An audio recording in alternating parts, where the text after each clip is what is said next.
oi, kõiki sibulapirukat, oblasuppi, praadi, kõike on. Lätsikakotletid ka on firma Rock, väga hästi ostetakse ja kiidavad ka. 9. Pole veel jõudnud, aga me oleme juba sibulapirukaid proovinud nii mõneski kohas, päris hea. Ja rabarberi-naps oli üle ootuste hea, et ei olegi hommikul sellega alustanud.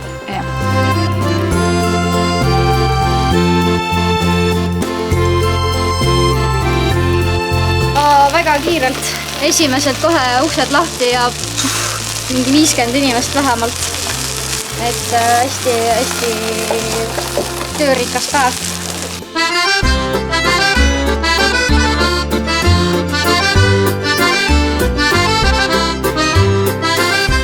Sibulapirukas ikkagi, sest et siin perenaine sai sel aastal siis selle parima sibulapiruka meistritiitli.